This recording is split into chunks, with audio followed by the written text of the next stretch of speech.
Welcome back to the Tundra, episode 8, presented by Nicolet Law. And John, before we get to what everybody is looking forward to this week, Aaron Rodgers versus the Packers, we got a lot to get to before that. We're going to dive into every angle of Packers 27, Cardinals 23.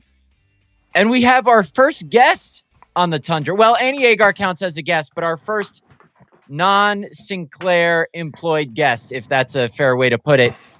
5-time All-Pro, future first ballot Packers Hall of Famer David Bakhtiari joins the show. Your favorite former Packer. My favorite former Packer?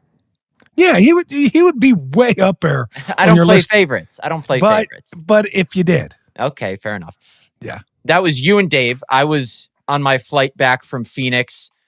Could not be there. Bummed out about it. I have faith that you carried us on your back like you did the Packers for so many years and like you do me on this show. So I'm looking forward to seeing that when this comes out tomorrow. But let's dive into Packers-Cardinals first. We got a lot to get to. We got Micah Parsons, Josh Jacobs, Lucas Haversick. I want to get your take, and I know you weren't on the delayed flight, the 6-hour delay from Saturday. We got a lot to get to.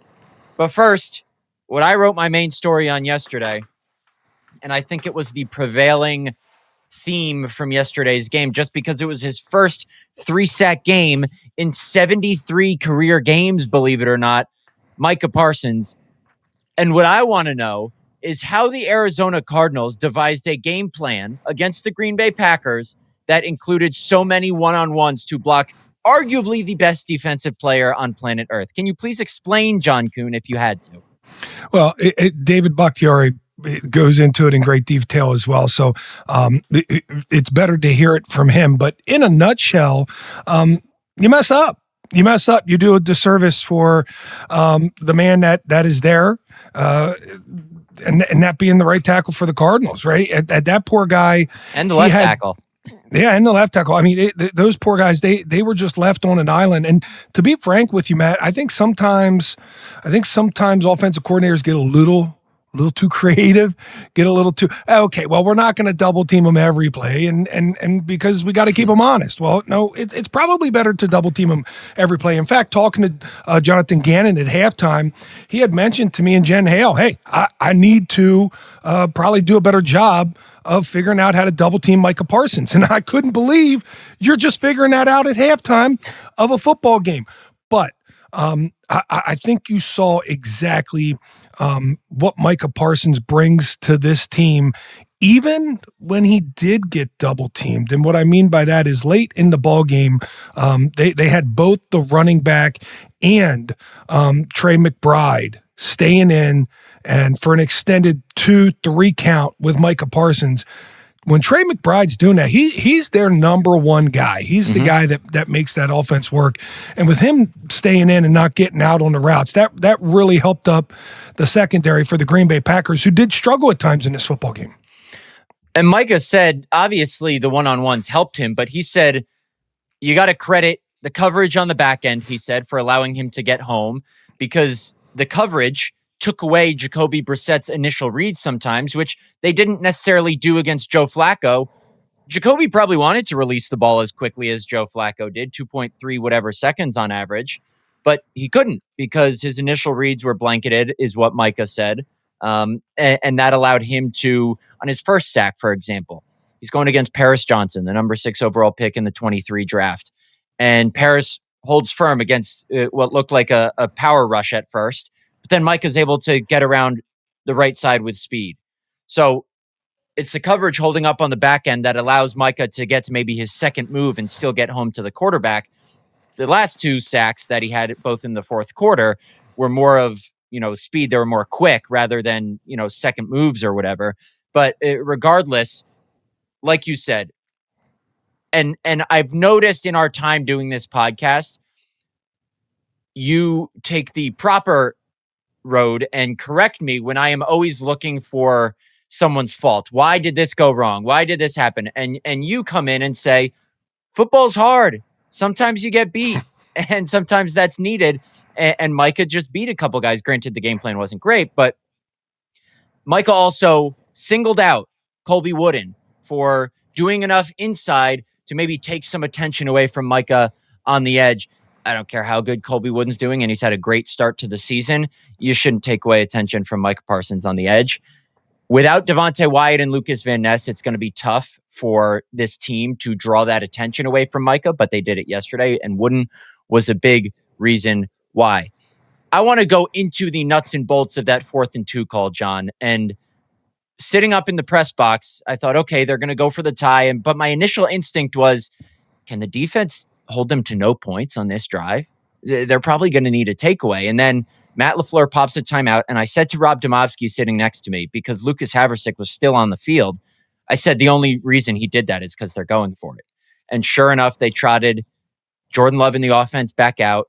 LaFleur said he saw disdain in Jordan Love's eyes coming off the field, said, no matter what play we called, I knew he was going to deliver. What'd you think of that decision? And I'll let you explain kind of your view from down on the field before I go into what I heard in the locker room about the play calls and kind of the execution of the whole thing. Yeah, I'd have been fine had he kicked the field goal when he kicked it. I'd have been fine with it. But the minute he called the timeout, I also knew. I knew he had to go for the conversion at that point in time. And it's funny that he said he saw that emotion. He saw that disdain in Jordan Love's eye.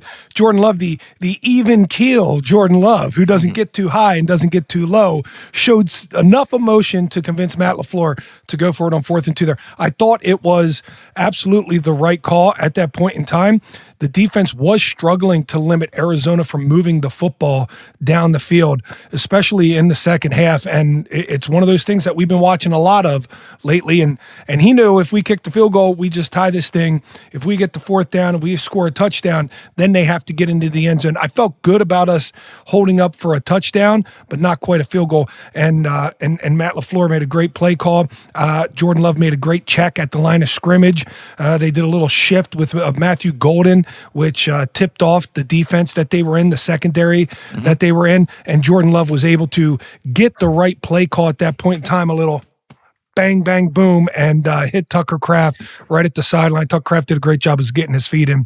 It was an awesome play. You know, I want to not correct you, but maybe offer LaFleur's perspective, because LaFleur said they actually didn't get the play call they wanted in that scenario. He said they had 2 play calls. The original play call was a man beater. The can play, the play that Jordan Love could audible to, was a zone beater. Jordan Love canned the play because of what the Cardinals showed pre-snap. And what LaFleur said was it wasn't until the motion that you mentioned for Matthew Golden that revealed the Cardinals were in man. And so by the time they snapped it, it wasn't the play the Packers ideally wanted. But so technically they had a zone beater against a man defense, to put it simply. But Tucker Kraft won on his route, beat the safety at the top of his route, had a nice little push off without pushing off. You see, it's just a bent lever, a little push off there, leaned in, but broke out. I mean, you can win a zone call versus man if you recognize it's man and you know it's man, and you run your route based off it being man. You don't just run it like a robot. So Tucker Kraft knew it was man, even though it might have been the zone call. Yeah, and what Tucker said is, or no, Jordan said this after the game, and the 3 guys on that side were Golden, Malik Heath, and Tucker Kraft. And Golden and Heath were blanketed. They were covered. So it was up to Tucker Kraft. One of those 3 guys needed to win on their route, and one of them did, and it was Tucker Kraft. Like you said, created some space. And look, that is a do or die play. If they don't get that, it's what? A little over 2 minutes left. They have 1 timeout. It's Cardinals ball. Game's over. And Matt LaFleur acknowledged that. It's not over, but it's very well not in your favor. I mean, the win probability probably drops to something like 10, 15%. You are going to get 2 timeouts, but you're going to have to hold them to a 3 and out. No, you have 1 timeout because they used their second timeout to 2-minute warning. 2-minute warning is the second timeout. Okay, so you're going to stop the clock twice. You're going to get the ball back with about 1:10. Only if you don't let them convert a first down, which the only time they didn't do that in the second half was the drive previously when they stopped them on 4th and 1, which I thought was an outstanding play by Isaiah McDuffie to not hit the quarterback and fall forward with him, but to grab him and pull him backwards. There was a lot of really nice little executing nuances to the last few plays of that game that the Packers really came through on. Without a doubt, and that's a good segue into what Matt LaFleur called 2 takeaways yesterday. Obviously, the Rashawn Gary forced fumble, but he said, I don't care. It's a turnover on downs. That's a takeaway too, which, sure, the Matt LaFleur rules, if you want to count it that's fine. So by his logic, we need turnovers any way we can get. Yeah. Turnover on downs, turnover out of the locker room, to any type of turnover. We need more turnovers. Apple turnovers, they'll take those right now. Those were 2 huge plays. Micah Parsons said huge twice when I asked him how important those plays were after the game. Because look, everyone knows the only team in the NFL entering week 7 with fewer turnovers than the Packers was the New York Jets, who are now 0-7. They had 1. The Packers had 2. Packers were a team who ranked 4th in the NFL last year with 31 takeaways. The defense wasn't playing poorly, but in order to set the offense up in some more advantageous positions, to flip the field in an instant, they had to take the ball away. And it wasn't for a lack of trying. It was more so a lack of opportunity, maybe a lack of being in the right place at the right time. And yesterday, Rashawn Gary got the first. And Edgerrin Cooper, Isaiah McDuffie, Quay Walker kind of combined for the second, even though Isaiah McDuffie got the solo tackle. And what's most important off of those 2 turnovers is that the Packers scored 7 points off of both of them. That's the complementary football. I know it's a cliche term, but you got to play complementary football like that if you want to be one of the best teams in this league. And as we record this at, 6:10 p.m. Central Time on Monday night, and the Lions just get kicked off against the Buccaneers, the Packers could be, by the time you're listening to this, one of only 2 one-loss teams in the NFL if the Lions beat the Buccaneers with me and our producer Adam in their secondary. But those were 2 huge plays. What, that was a good one? You like that? Yeah, because they have nobody right now. Those 2 plays were massive, and the defense had lacked, like I said, those splash plays and came up big with them yesterday. Okay. I say this facetiously. This is not a serious question, but okay. I guarantee you some people in the fan base are asking themselves. I like sarcasm. Do the Packers have a kicking competition, John Kuhn? The answer is no. My answer is no, but it's not but the thought of do you let somebody steal Lucas Haversick off? I almost called him Narveson. Do you let Lucas Haversick go to the practice squad and potentially get stolen by somebody because he's performed so well in these 2 games? 7th round pick. I don't know. I don't know. I mean, when Brandon McManus is back, he's the man you invested in, and there were so many good vibes about these specialists being locked up: a field goal kicker, a punter, a holder, a long snapper. And when you have those guys locked up, it's a great feeling. It's a secure feeling that you have to say, okay, specialists as it pertains to guys who just do special teams and special teams alone, we're set there. We don't even need to think about that spot for the foreseeable future.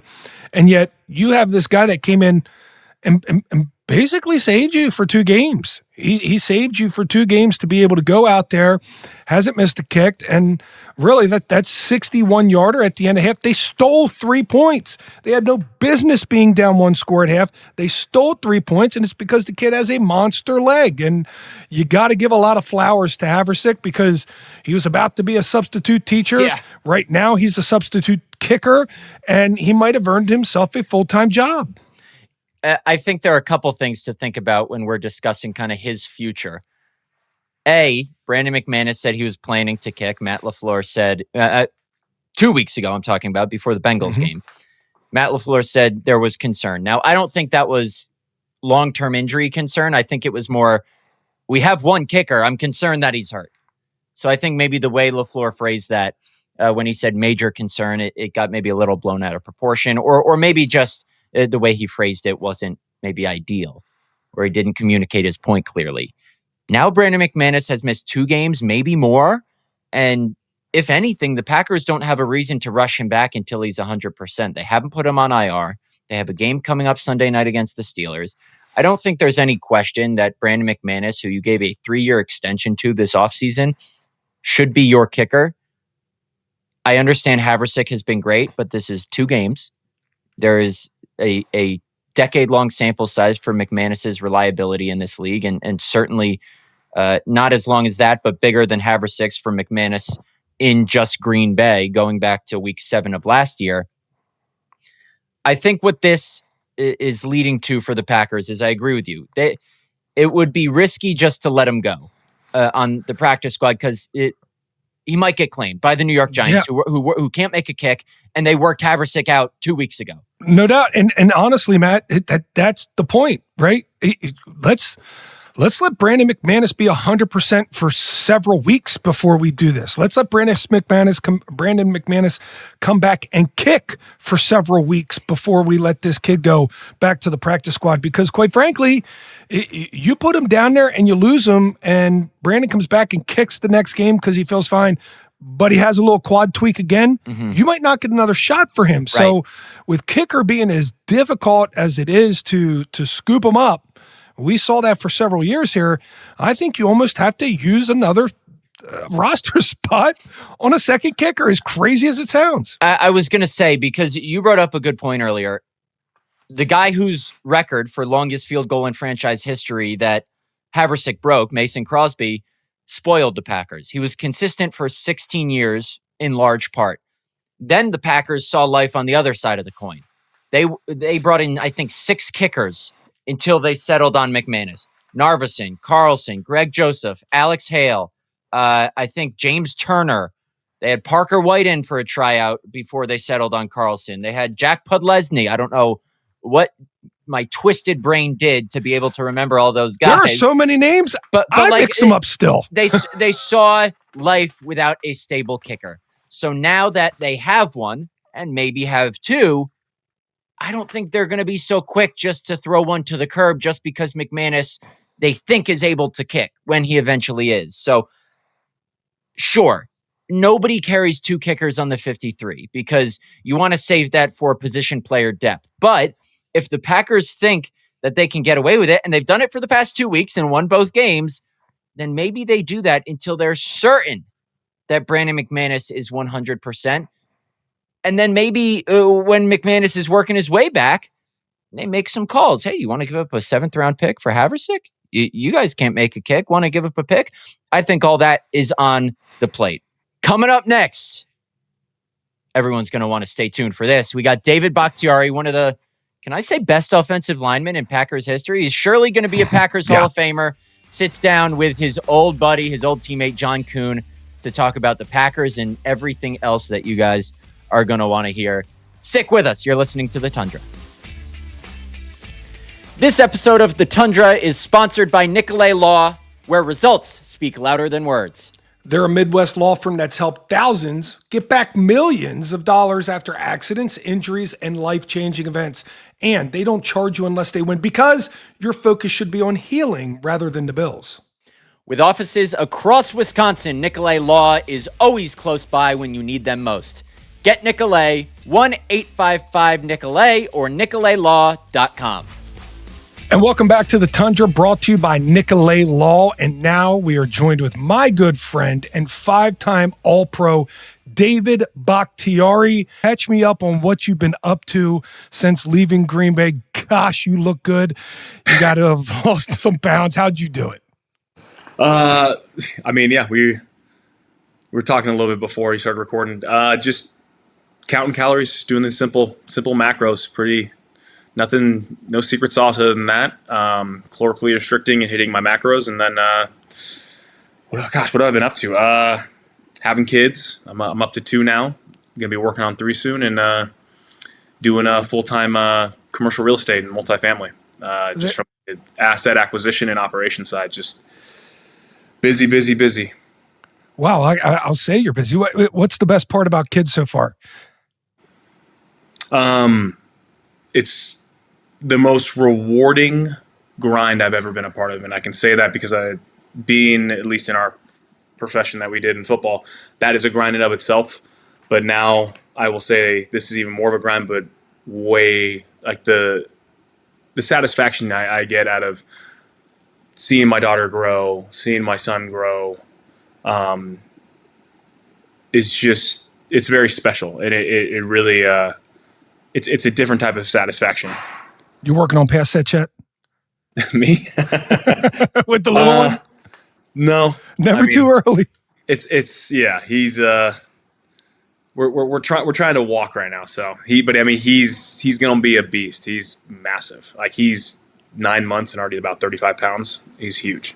Wow. Yeah. He's going to be a big boy. That'll be awesome. That'll be awesome to see his dad didn't lack, and his mom's a volleyball player. So she's got a big frame. So he's going to at least have the intangibles. You going to let him play football if he wants to? Sure. I don't think I'm going to push him on it, but whatever he wants to do. My biggest thing that me and my wife are aligned on is do whatever that you're passionate about. Just try 100% and give it your best. So whatever that is, just don't waste your time. And if you're gonna, I don't know if you can swear on this, but if you're gonna half-ass it, you might as well not even do it. And I'll pull you out. Like if you're gonna, I've heard kids quitting in soccer. I'm like, okay, if you're not gonna do it, then we're not gonna do it. Nope, you're not gonna hang out with your friends anymore. You either go 100% and you commit, or we're not doing it at all. And that's kind of the way you were as a player, David, right? Coming in day one, it was, I'll never forget when you came into Green Bay. It was you gave the presence when you walked around the locker room that you had arrived, that you were here, that you had all the confidence in the world as a 4th-round pick, that you were going to be the starting left tackle for this football team. Talk about that. Talk about when you came in and how you just had that aura about you that it didn't matter. You were just going to lock things down. Well, I appreciate that's how it came off. I definitely was extremely nervous. You hid that well. Yeah. It might have been my way of coping. My biggest thing was just a fear of failure, and just trying to make sure that I don't know if I'm going to be here for 1 week, 11 weeks, 11 years. My whole goal was, okay, I have today and I want to maximize today. And that's kind of, the foundational philosophy of just kind of giving it your all every day. So good, bad, or indifferent, sick, upset, bad day, bad week. There are practices I'd go out there and playing with Clay, and we would, do the, 9-on-7 or even half line drill, or even the square drill, which was pretty much just letting the outside linebackers cobra strike offensive tackles for 10 minutes, which was very, very healthy for my brain and future health cognitively. But no, my goal was whatever I was asked to do, I'm just going to give it 100%, and just started stacking days and weeks. And no matter how scared I was or intimidated by the moment or the severity of it, I just didn't want it to show. So I think at least that part worked. The story around Green Bay, and I don't know it because I was playing at the same time, doing one-on-ones at the same time, but the lore around Green Bay was the first day you put pads on, the first day of one-on-ones, you matched up against Clay, and he tried to speed the power to you, which that's what you do to young fellas. That's what you do to rookies. You want to teach them on an accelerated basis what it's like to be in the NFL. But you held your own and you stalemated Clay on that rep. And I remember the stories coming out from the scouts and from Rock, Larry McCarron, and everybody else. This dude is for real, and they knew from rep one. Do you remember that rep? Do you remember what they're talking about? Yeah, no, I remember the one-on-one against Clay. I remember, to my recollection, or maybe I'm just hard on myself, I just felt like I didn't fall. Most guys kind of got flat-backed. So I think the fact that I stood my ground, but I feel like I gave up too much ground in my personal opinion. And again, this might just be how I'm wired, but I think the guys started, getting in Clay's head because they could probably tell that he gave it his all on a speed to power move, and that usually either one completely decleats a inferior opponent or someone like myself being a rookie, or two, drive him so far back he's pretty much ending up at the right tackle position. So didn't end up at the right tackle and didn't end up on my back. So I guess that was a win in the realm when you talked about pass rushers, it was DeMarcus Ware and Clay Matthews at the time. So I remember that, and that was at least one of my moments. I'm like, well, if they think that was enough, then, and I did it, that rep at that one point in time, like I just need to just do this again and again and just keep repeating it, and I guess I'll be good enough. So then that's where I just like, well, can I make it better? Can I repeat it? And that's just where I just kept kind of growing at that point. You know, we did such a good job back in those days of drafting linemen not in the first round and being able to develop them and turn them into starters. But even a guy like Josh Sitton didn't start right away in the NFL, but you came in day one, and we had to go out there to San Francisco and play a damn good 49ers team. You as a rookie, you got Alden Smith, you got Justin Smith, you got Ahmad Brooks. Like, what was that situation like for you going into that football game, knowing that, okay, a lot's going to be put on your shoulders as a rookie left tackle, and then as the game got going, it was, we need to run behind this left tackle. Did you feel that momentum and already coaches and players, buying into, man, this guy's he's not just going to be our starter for a long time. He's a guy we got to run behind. We got to be behind. Again, I think you're being very, very nice to me, which I appreciate. I don't recall us saying we need to run behind me, but I was going to do whatever was going to be asked. And specifically that game, I grew up, South San Francisco. I grew up in a town called Burlingame. So, and my family even grew up Niner fans. So I remember getting a lot of tickets for that game. I do remember that game very vividly. It was the last year at Candlestick Park.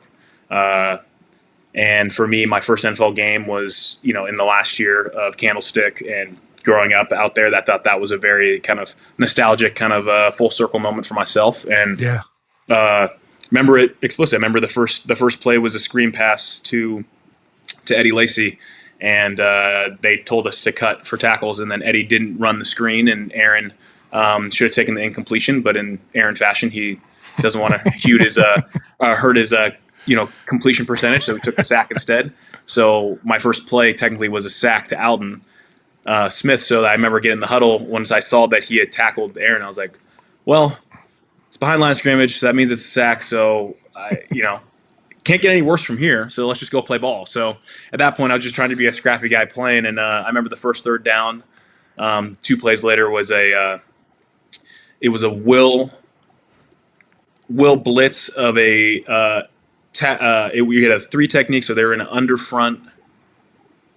And I remember the 3 technique, and the defensive end crashed, and then they brought Navarro Bowman, who was pretty much just trying to rip my face off, and it just kind of all flashed before my face, and did not recognize it at all. I just was purely reacting, and just like how I go against Clay on that 1-on-1 rep, I just kind of took it on the chin and recovered and absorbed him. And I was like, okay, well, I just picked up that blitz, and I had no idea what was happening. So they really were testing me early and often with a bunch of stuff. So that game is very vivid in my mind. And, I just knew coming out after that game was I'm like, okay, you know what?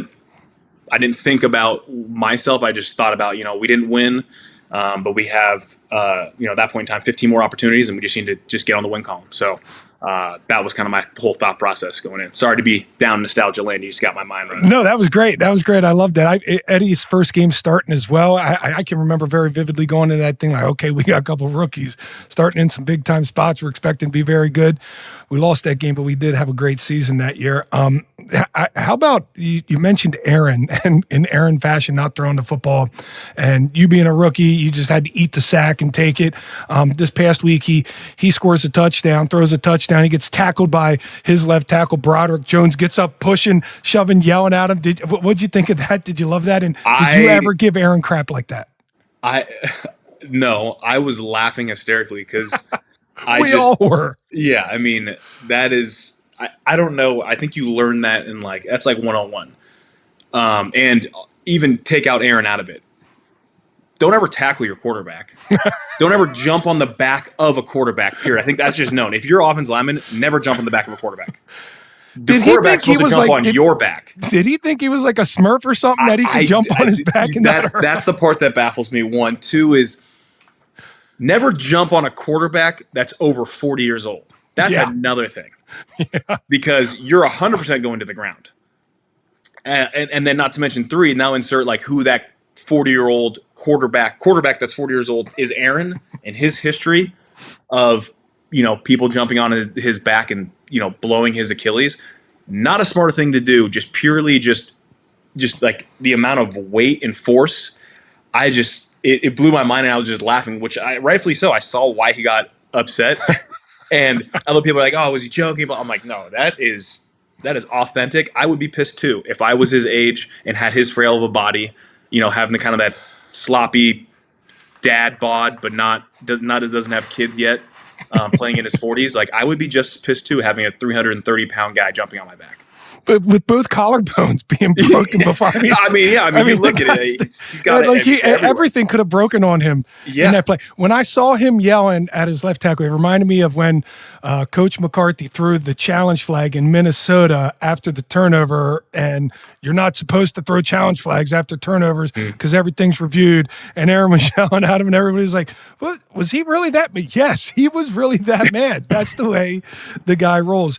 Another thing, you from Colorado, when you were there, the football team did not get a whole lot of national pub, but that has changed with Deion Sanders being there. Thoughts on Deion and the program and everything? Do you like the way that it's going? Yeah, I don't really have a problem with it. I'm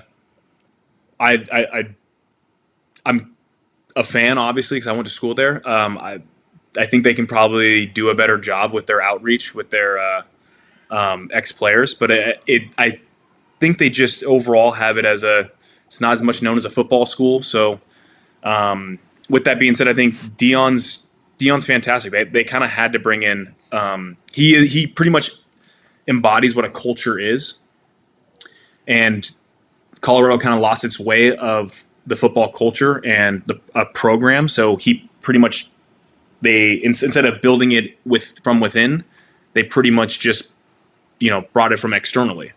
And I think with that now, he just needs to keep, trying to stack successes. I know like right now, this is a little bit more of a tougher year. But I mean, I don't have a problem with that. I know certain people may have a problem with how, open it is and how much of a theatrical it is. But anyone that knows Deion Sanders in prime times history, like you get what you get, and that's what it is. And I think at the end of the day, if he's winning, I don't care. Like, there's a lot of different ways. There's more than one way to skin a cat. There's a lot of different ways to win. Just win. I've related to Deion at Colorado is like playing for the Cowboys, right? You have the people on the sideline, you have all the hoopla, you have all the celebrities coming through, and before it was like playing, for the Packers, where you're very sheltered, you don't have a lot of stuff coming around, and it's all about just trying to put into the program. And there's no doubt that new hype, that new energy brought new players to Colorado. And that success was seen, with the Heisman Trophy winner and with two Heisman Trophy candidates last year. So I can't help but think that people from Colorado are love doing or what Deion's doing out there. How much football do you get to watch these days? Do you stay in touch with the NFL? Do you sit down in front of the television and like absorb it all day long like the crazies do? One, I never want to call fans crazy. They're passionate, so respect that. Without them, there is no us for when we play. Yeah. But yeah, I think I start doing it more and more. I'll be honest, last night I did not watch Sunday Night Football. I just went to bed. I don't really watch TV anymore because right now I'm in the thick of it with kids. So, as you know, changing diapers. Oh yeah. Trying to play with them while also balancing work. So there's only so much time I have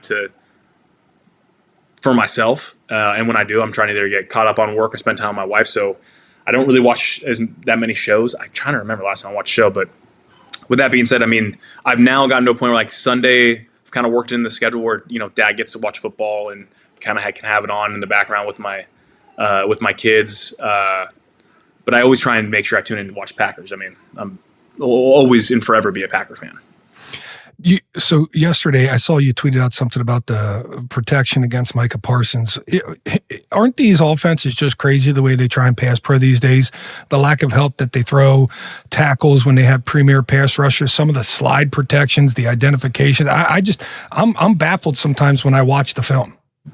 Yeah, we could go into a whole nother hour. I could really break it down at a granular level. So I'll keep it very high level and just say, I think coaches, play callers specifically, they get lost in the macro details. They forget football is just a human game.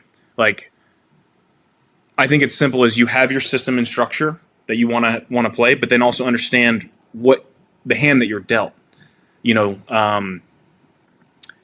I don't even know who the starting tackle and who it should be at with Arizona, but say it is Jonah Williams, because I don't even know their depth chart. KYP, know your personnel. Know who Jonah Williams is, know who's going against him. And if you have that going in, there better be a plan against a player like Micah Parsons versus Jonah, and at least slide there always, have a back be motioned over, or put a tight end next to it and keep him in protection.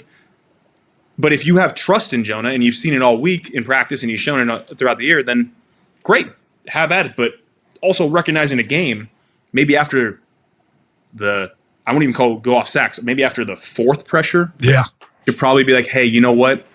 I don't want this guy keep interrupting my play calling, because that's literally what a pressure is, just interrupting the play, just kind of, puts the play off schedule.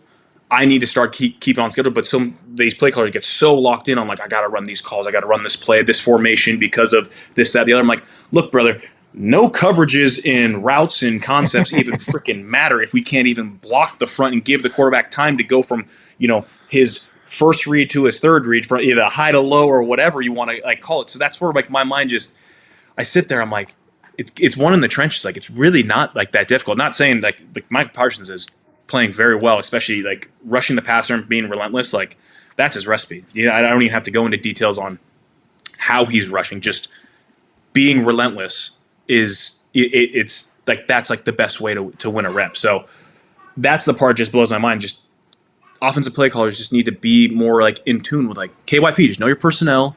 Don't forget what's happening out there, and don't be stubborn about it. Like, it's okay if you can only call a third of your plays. I'd rather call a third of the plays that work than,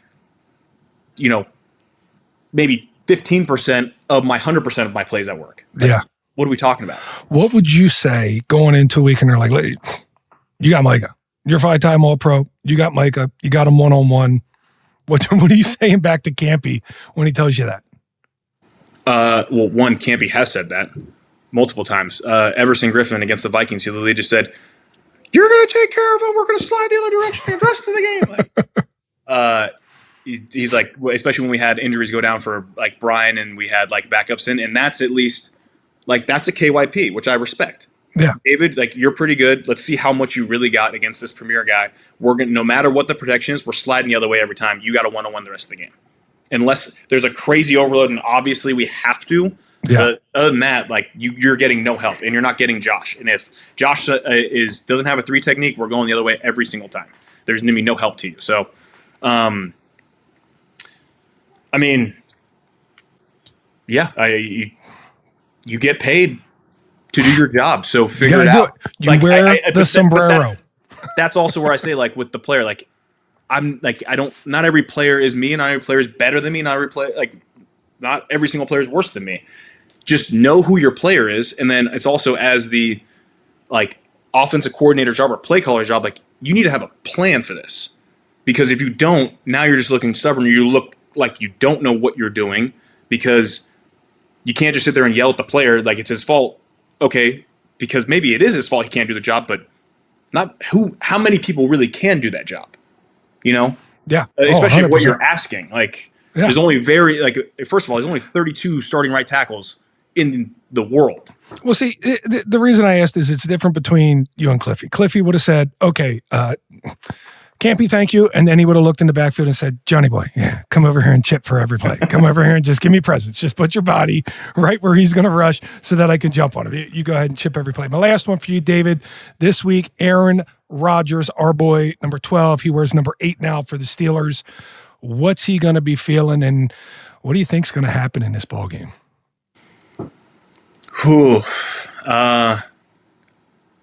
Well, I want the Packers to win, but I want Aaron to play really well. Like, that's like number one thing that goes in my mind.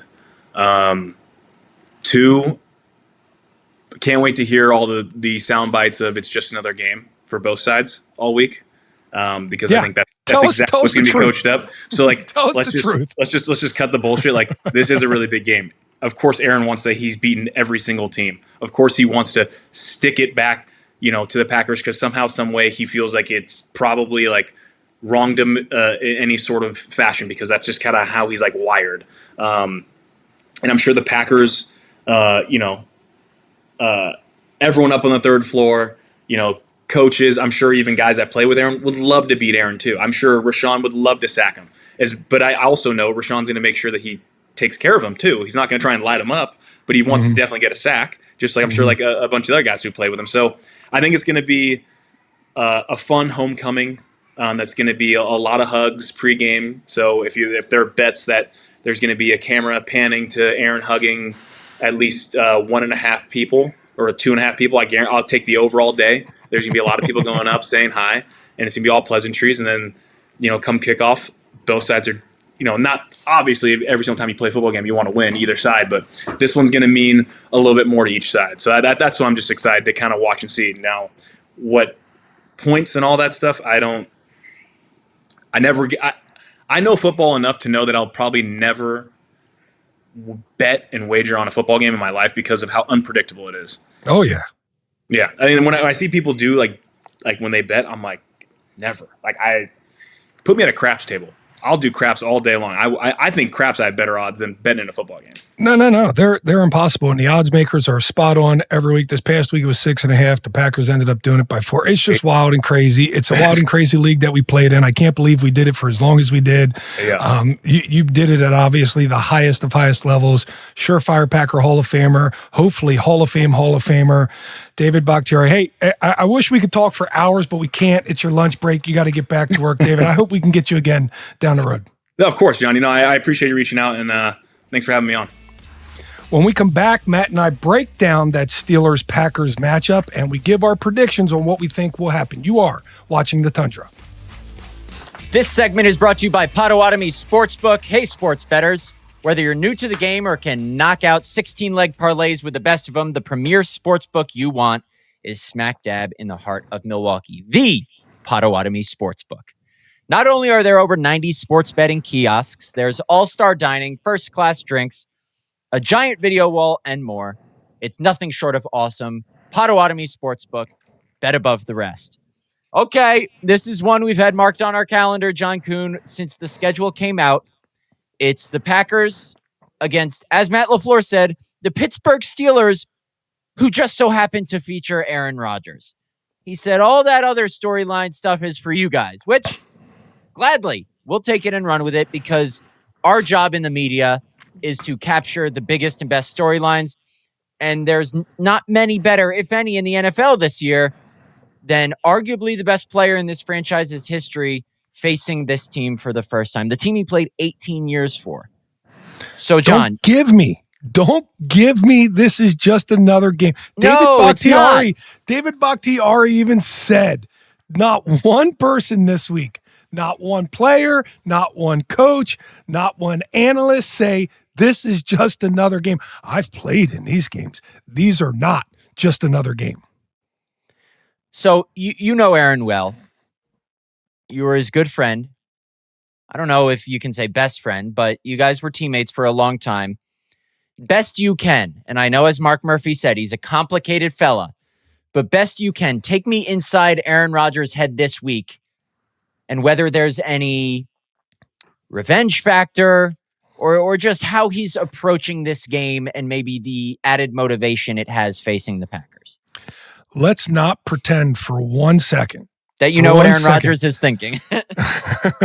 That Aaron Rodgers is not wanting to put that last pelt on his wall. He's beaten every team in the National Football League except the Green Bay Packers. Well, because he hasn't played the Green Bay Packers yet, and that was a pelt Tom Brady wanted on his wall, that Peyton Manning wanted on his wall, that the best guys, the best quarterbacks that have long enough in this league want to put on their wall.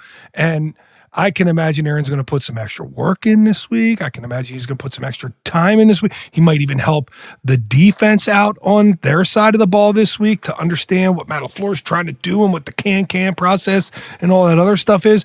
Don't be surprised if he absolutely empties the bucket, because we had this one circled, and I know he had this one circled. There aren't many Packers who spent time with Aaron Rodgers, let alone significant time. Kenny Clark had been the longest tenured Packer, but he's obviously gone. There are a couple neat stories on the sentimental side of this matchup. Keyshawn Nixon, when he first got to the Packers in 2022, said that it was Aaron Rodgers who came up to him and gave him a hug, which at first made Keyshawn uncomfortable, but it kind of made him comfortable in the locker room and welcomed him in and loosened him up a little bit. Rashawn Gary obviously was teammates with Aaron Rodgers. Matt LaFleur coached Aaron Rodgers for 4 years. And even one of the newest Packers, who was never teammates with Aaron, Micah Parsons, had a great story about Aaron last night after beating the Cardinals. And I'm going to read the quote Parsons had when asked about if he was looking forward to facing Aaron Rodgers. He said, "Yeah, he's 1-0 against me for sure. I never got him either," meaning he's never sacked him. He said, "I think I came down to Lambeau my second year and he came back and won," which was the game where Christian Watson had 3 touchdowns. Mike McCarthy's first game back. Packers were down, I think, 28-14 entering the fourth, came back and won in overtime. And then Parsons said, "I was pretty sick. That was my second year in the league, so I'm excited to play him. Rodgers, he's one of my favorite quarterbacks of all time. And what's neat about Rodgers is when I came down to Lambeau in my second year, after the game, he was like, 'I want to trade jerseys with you.' And I'm like, the GOAT, Rodgers, wants to trade jerseys with me? I'm coming off my rookie year." To me, it's a great sign of respect, just the type of guy he is, that he could recognize such a young player in the league. So I have nothing but respect for him, and he's become one of my favorite players just because of that moment. Micah said he thought Aaron was messing with him at first when he asked for his jersey, but there are connections abound here. I think, John, you're obviously more of a Packers fan than I am. I'm not a Packers fan at all. I'm just a hardo journalist that has to stay objective.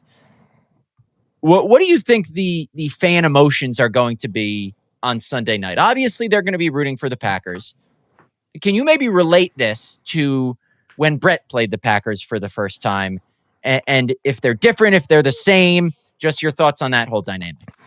Well, it's slightly different in the fact that you played in that game, correct? Yeah, Okay. It's slightly different in the fact that, when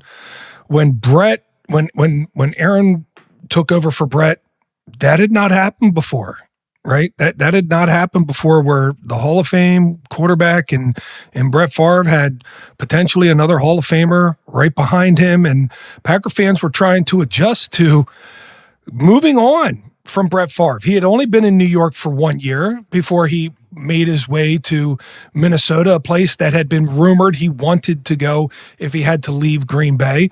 And there was some people that had animosity towards Brett, and there were some people that had animosity towards the Packers for allowing this whole thing to go down. But I think this time around with Aaron Rodgers, the transition has been much easier, much faster for a lot of fans because they had gone through this. They experienced it before. They've been hardened and calloused to a move from one Hall of Fame quarterback to your next franchise quarterback.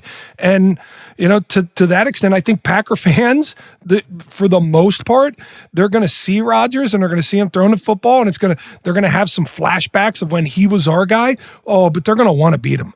They're going to want to beat him, and they're going to want to put him down. That game that we played in 2009 at the Metrodome with Brett Favre leading the Vikings, and they beat us twice that year, both in Minnesota and at home. That was the loudest game I had ever played in. That building screamed and roared when both teams were on the field. It didn't matter, the offense. That was a crazy environment, and I can't help but think that, this is going to be in Pittsburgh, so this is going to be a little bit different than that game in Minnesota, but I can't help but believe this is going to have every bit just the hype and the energy that you would want out of this type of game. And I think Aaron's going to have that energy, and how's he going to play with that extra emotion? How's our defense going to play with the extra emotion of knowing that he's the one on the other side? Because we still have a lot of defenders here that played with Aaron Rodgers just a few years ago. Rashawn Gary, to name one of them. And this is going to be one of those games where they're going to want that pelt. Micah Parsons wants that pelt, but everybody else wants that pelt as well too. They want to get to Aaron Rodgers, get him down, sack him. D-backs want the interceptions. They want the victory. And, the Pittsburgh Steelers now have 10 days of rest coming off of a loss, so they're going to have a little extra itch in them as well. Matt LaFleur basically said today during his Monday press conference that he's not going to address it with the team. He's not. They're focused on beating the Pittsburgh Steelers. He seemed like a guy who does not want that to be the storyline, because if they're focused too much on playing Aaron Rodgers, they're not going to be worried about the other 52 guys on the team. Now, Aaron Rodgers is playing well. We saw in last Thursday night's game against the Bengals, he did his part. The Steelers' defense did not. John, I know you love when I throw some numbers at you.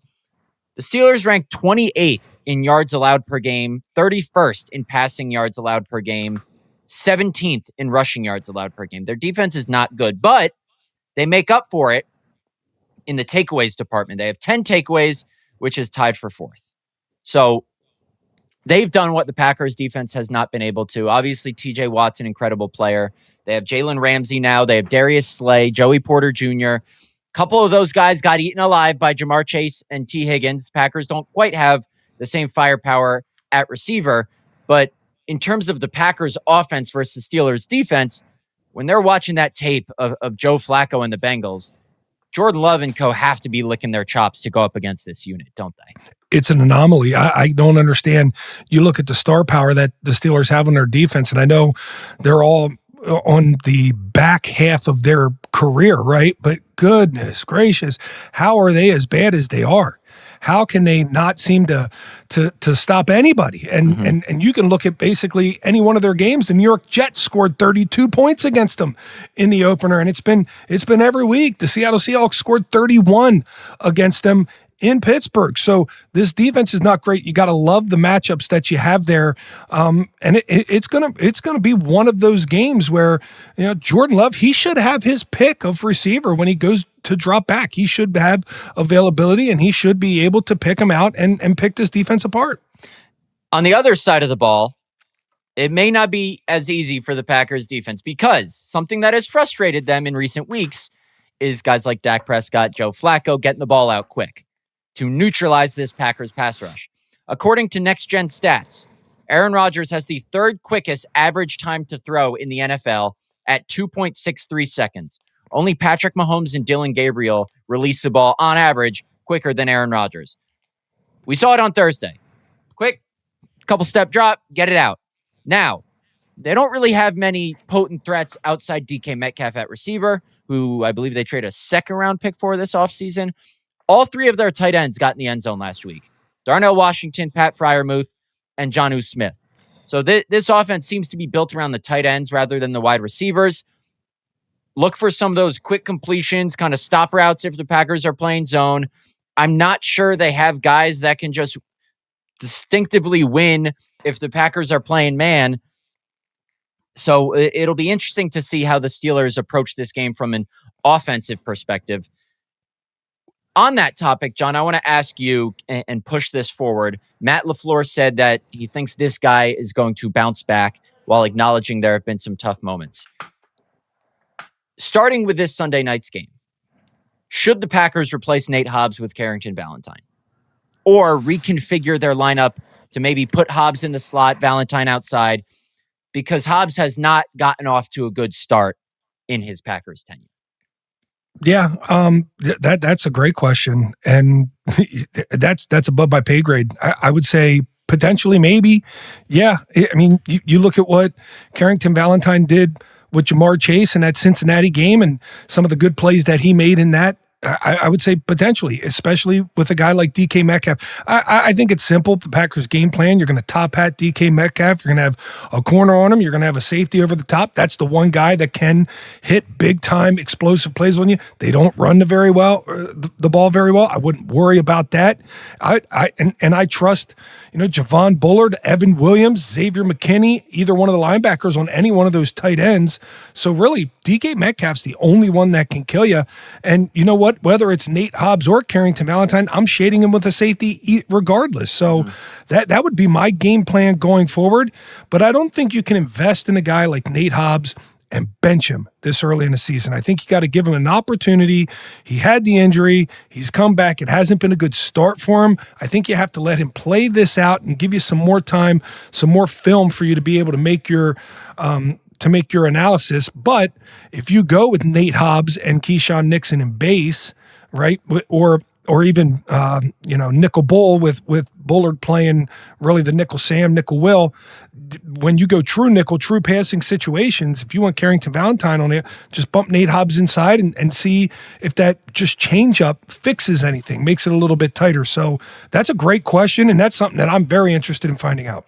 Yeah, it's definitely one that Jeff Hafley has to ask himself after what we saw in Arizona. Like you said, the Steelers can't really run the ball. They're 26th in rushing yards per game, 25th in offensive yards per game, but they're tied for 12th in points per game. As I mentioned, they're tied for 4th with 10 takeaways. So the defense is putting their offense in some advantageous situations. So they don't have to get all these yards to score points. And the Packers need to do a good job of taking care of the ball. Jordan Love, I still think he's playing really well. We don't have to get into a whole Jordan Love conversation right now, but he's only thrown 2 interceptions. He's doing a good job taking care of the ball. Lost the 1 fumble against the Cowboys, and he'll need to do that again for a team that hunts at the ball like the Pittsburgh Steelers do. All right, before we get out of here, score predictions, John Kuhn. I am going to go because it's the same number the Packers score every time they win, 27, and I'm going to say the Pittsburgh Steelers score 21. 27-21. The number 27 is the number of the year. Packers have scored 27 points in all 4 of their wins, and Aaron Rodgers won his first Super Bowl at 27 for the Packers. Brett Favre did the same. I believe someone said, I haven't checked this, Bart Starr won his first championship at 27 with the Packers. Jordan Love turns 27 in 2 weeks. 27 is the magic number here in Green Bay this year, John Kuhn. 27 for me as well, but that's the Pittsburgh Steelers. I'm going to have the Packers scoring 31 in this. You fooled me. I think the Packers are going to be able to have their way. This defense is so turnover based for the Steelers, and the Packers just don't do it. They don't turn the ball over. Unfortunately, they don't turn it over either. And if they can't force the Steelers into turnovers, I see Aaron Rodgers being very motivated. This thing has all the billings to be a nail biter in the fourth quarter, late into the Sunday night. Yeah, and I think the Bengals, who couldn't rush the ball to save their lives in the first, 6 weeks of the season, ran it all over the Steelers. So Josh Jacobs, even if he is a little banged up, should be licking his chops a little bit after yet another gutsy 2-touchdown performance yesterday. All right, can't wait to get to Pittsburgh later this week. I know, John, you feel the same. Follow us on all socials at the Tundra GB. Subscribe to our YouTube, most importantly, where all of our episodes are. He's John Kuhn. I'm Matt Schneidman. We appreciate you listening.